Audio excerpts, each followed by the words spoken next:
Liquid and today we will start chemical properties of metals. ठीक है, chemical properties पढ़ेंगे। First we will study about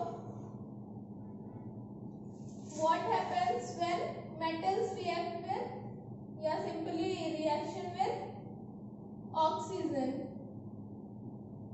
ठीक है, जब मेटल्स क्या होते हैं, मेटल्स जब रिएक्ट करेंगे ऑक्सीजन के साथ तो क्या होगा, तो मेटल्स हम एक जनरल इक्वेशन क्या लिखेंगे, metals plus oxygen it gives us metal oxide. ठीक है, मेटल क्या देता है, metal plus oxygen it gives metal oxide. For example जैसे हमारे पास है, मान लीजिए Cu है plus O2 it gives us CuO। ठीक है, बैलेंस कर सकते हैं, ये हो गया हमारा बैलेंस। और ये जैसे हमारे पास एल्यूमिनियम है, aluminium plus oxygen it gives us Al2O3। ठीक है, ये रिएक्शन हमारी हो गई। फाइन। तो जो मेटल ऑक्साइड्स होते हैं, जैसे हमारे पास ये सब क्या है, मेटल ऑक्साइड्स। मेटल ऑक्साइड्स, तो मेटल ऑक्साइड्स जब H2O के साथ कंबाइन होके क्या बनाते हैं, मेटल हाइड्रोक्साइड्स। ठीक है, मेटल हाइड्रोक्साइड्स। और हमने पढ़ा था प्रीवियस क्लास में, क्या मतलब प्रीवियस चैप्टर्स में हमने देखा था कि जो हमारे मेटल ऑक्साइड्स होते हैं, ये मेटल ऑक्साइड्स होते हैं, कैसे होते हैं, बेसिक नेचर के होते हैं। ठीक है, बट कुछ मेटल ऑक्साइड्स जो होते हैं वो क्या करते हैं, दोनों प्रॉपर्टी शो करते हैं, बेसिक भी और एसिडिक भी।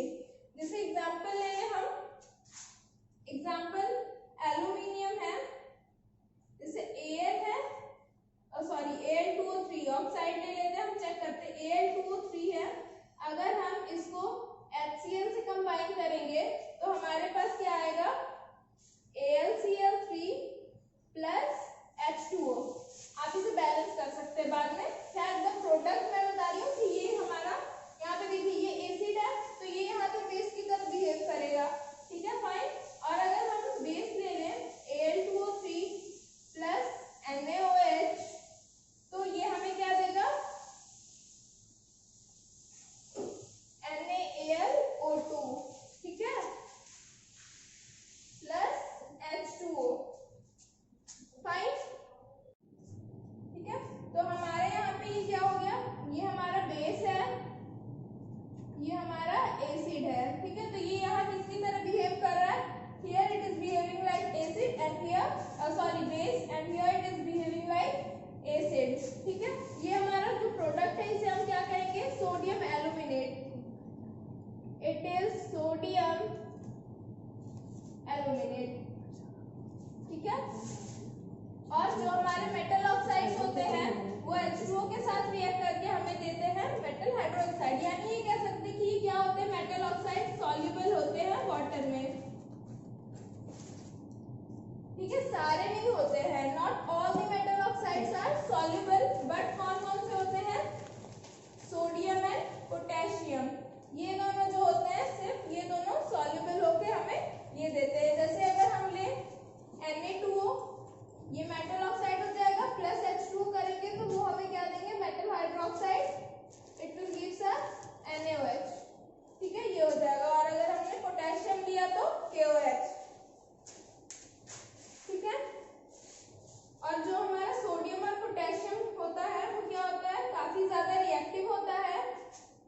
इट रिएक्ट्स विगरसली, जैसे ही आप इसे एयर के कांटेक्ट में लाएंगे तो वो क्या हो जाएगा, बर्न हो जाएगा।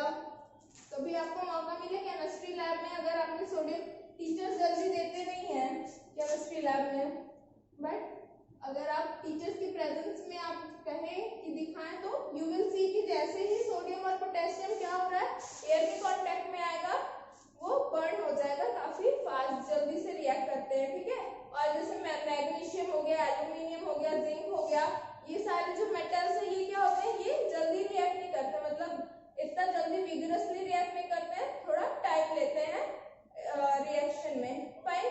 जो आयरन होता है वो क्या होता है, वो बर्न नहीं होता, एयर मतलब एयर से ऑक्सीजन से रिएक्ट नहीं करता, बट जो आयरन फीलिंग्स होते हैं अगर आप उसे डालें तो वो मतलब उसमें हीट करे तो वो क्या करता है, बहुत जल्दी बर्न करता है। फाइन। और हमारे पास एक प्रॉपर्टी है एनोडाइजिंग। एनोडाइजिंग ये कैसा प्रोसेस है? It is a process of making thick layer of oxide। ठीक है, थिक लेयर, ये मेन है कि थिक लेयर बनाते हैं ऑक्साइड का, तो उसे हम क्या कहते हैं, एनोडाइजिंग प्रॉपर्टी। ये हम जैसे एल्यूमिनियम है हमारा मेटल है, जब ये रिएक्ट करेगा तो इस पे क्या हो जाएगा, एक थिन लेयर इस पे फॉर्म होती है। थिन लेयर, जब ये ऑक्सीजन से रिएक्ट करता है तो थिन लेयर बनता है। तो हम जो है उस लेयर को थिक करने के लिए हम क्या करते हैं, एनोडाइजिंग प्रॉपर्टी यूज करते हैं। इस प्रॉपर्टी में हम क्या करते हैं, एल्यूमिनियम को हम एज अ एनोड बना देते हैं, एनोड पे, ठीक है, और इलेक्ट्रोलिसिस कराते हैं। It is being electrolysed with acid. ठीक है, हम उसे इलेक्ट्रोलाइज कराते हैं, फिर जो एनोड पे हमारा जो ऑक्सीजन इवॉल्व होगा वो क्या होगा, मेटल के साथ रिएक्ट करेगा और एक थिक लेयर प्रोड्यूस करेगा। सो गाइस, अब हम अगला जो है हमारा नेक्स्ट टॉपिक, मतलब इसी में हम अब क्या देखेंगे, reaction with, we will see reaction with water. What happens when metal reacts with water.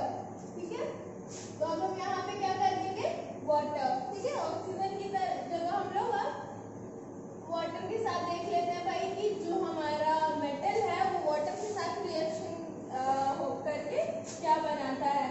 तो मेटल जो है, metal plus water, it will give us metal oxide,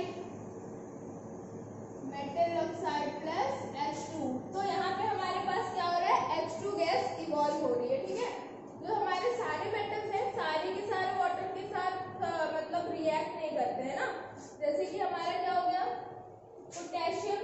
potassium और सोडियम है, ये दोनों कैसे मेटल्स हैं, ये दोनों काफी वायलेंटली वो करते हैं, रिएक्ट करते हैं ना। जैसे ही आप इसे क्या करेंगे, वाटर में या मॉइस्चर में भी वाटर के कांटेक्ट में आएगा तो ये क्या होगा, जल्दी से बर्न हो जाएगा, रिएक्ट्स वायलेंटली ना, रिएक्ट्स वायलेंटली। ठीक है, या बर्न हो जाएगा।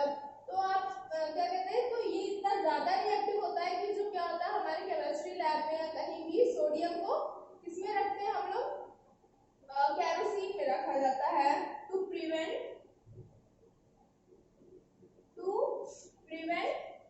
रिएक्शन, मतलब दिस वायलेंट रिएक्शन। ठीक है, to prevent it is kept in kerosene oil. ठीक है, ये इतना ज्यादा रिएक्टिव होता है, वायलेंटली रिएक्ट करता है, इट कैचेस फायर ना, आग जल्दी से पकड़ लेता है। तो इसे हम लोग क्या करते हैं, केरोसिन ऑयल में रखते हैं। कुछ हमारे पास, जैसे हमारे पास कैल्शियम है, तो ये जो होता है वाटर के साथ उतना विगरसली रिएक्ट, मतलब इतना वायलेंटली रिएक्ट नहीं करता है। इसमें भी होता है थोड़ा एक्सोथर्मिक प्रोसेस भी होता है, हीट इवॉल्व होती है, बट इतना ज्यादा हीट नहीं इवॉल्व होता है कि वो क्या करे, मतलब कि आग पकड़ ले वो। ठीक है, तो ये क्या होगा, हमारा रिएक्शन क्या होगा, जैसे हमारे पास कैल्शियम प्लस H2O है, तो इट गिव्स अस CuH4 ना, कैल्शियम हाइड्रोक्साइड। ये हमारे पास ये हो गया, सॉरी मेटल ऑक्साइड मैंने लिखा, इट इज मेटल हाइड्रोक्साइड। ठीक है, तो हमारा क्या है, ये मेटल, मतलब फाइनली ये हमारा मेटल हाइड्रोक्साइड देता है, क्योंकि जैसे हमने रिएक्ट कराया मेटल को वाटर के साथ, तो हमारा पहले क्या बनेगा, पहले फॉर्म होगा हमारा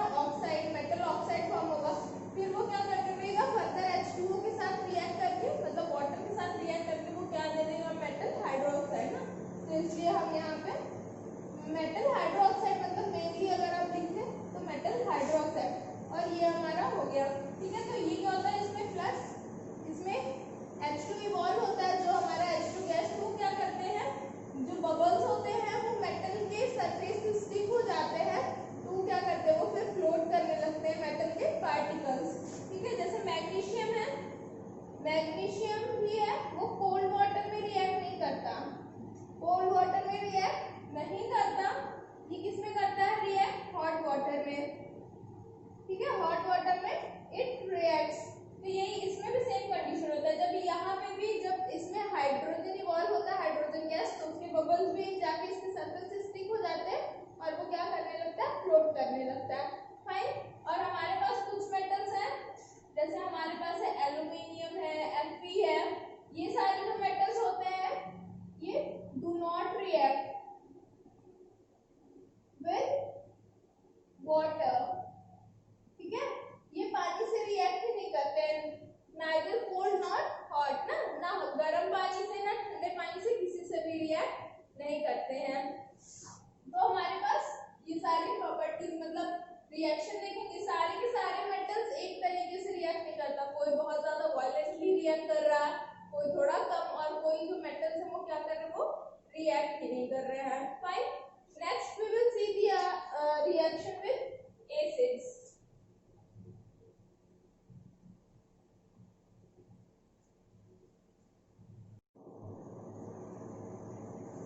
तो हमने ये देख लिया कि हमारे पास पोटेशियम सोडियम क्या होते हैं? काफी वायलेंटली रिएक्ट करते हैं। जो कैल्शियम होता है वो भी रिएक्ट करता है वाटर से। मैग्नीशियम जो होता है वो कोल्ड वाटर में रिएक्ट नहीं करता बट हॉट वाटर में। बट जो हमारा एल्यूमिनियम होता है, आयरन होता है, वो किसमें रिएक्ट करता है? वो ना ही कोल्ड वाटर में रिएक्ट करता है ना ही हॉट वाटर में। बट जो हमारा एल्यूमिनियम और वो आयरन है वो किसमें? वो स्टीम में रिएक्ट कर जाएंगे ना, they react in the presence of steam. Fine. अब हम देख लेते हैं reaction with acids, sorry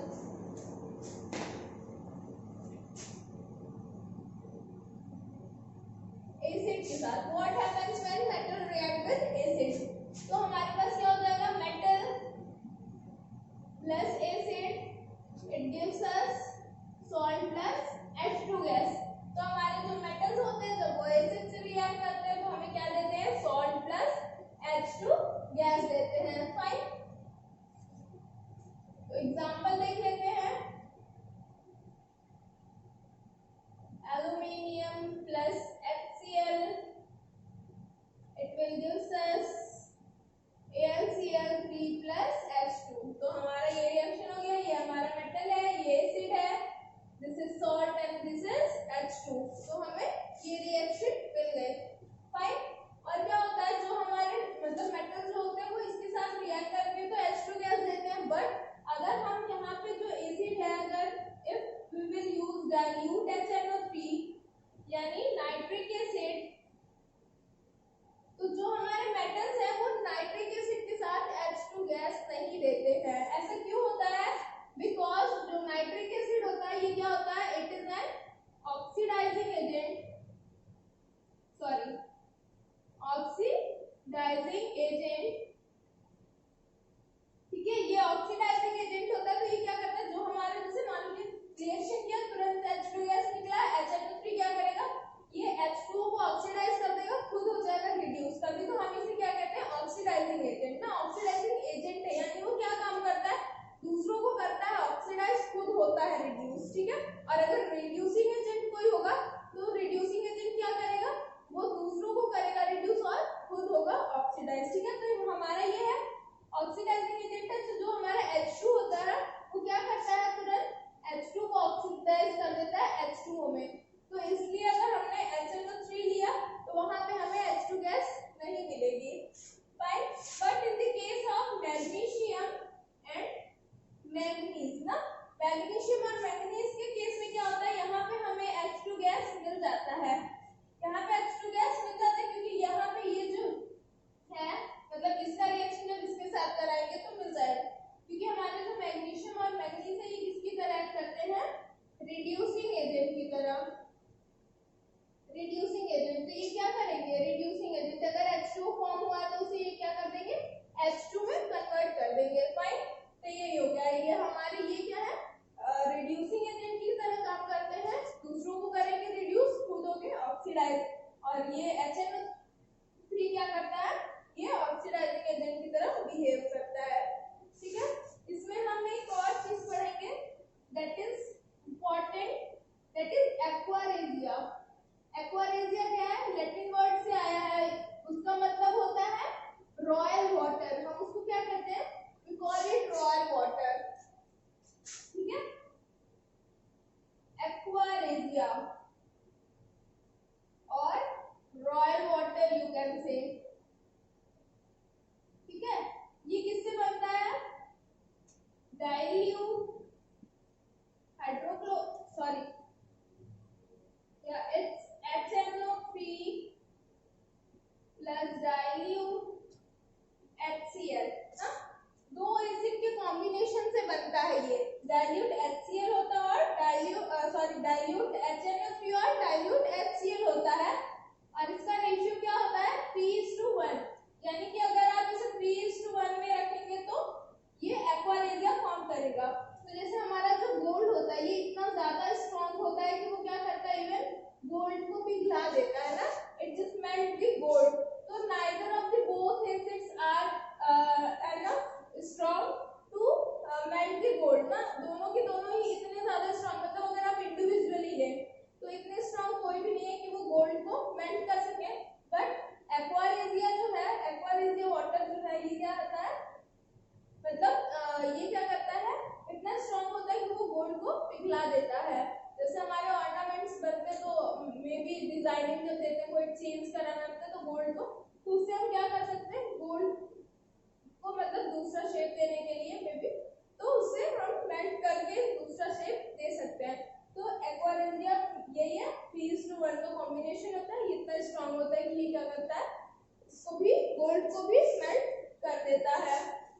fine, अब हम क्या पढ़ेंगे, अब हम देखेंगे कि reaction of metals with the salt solution of other metal, ठीक है, मतलब कि एक तो हम मेटल ले लेंगे और दूसरा हमारे पास क्या रहेगा, दूसरा हमारे पास रहेगा किसी और मेटल का सॉल्यूशन।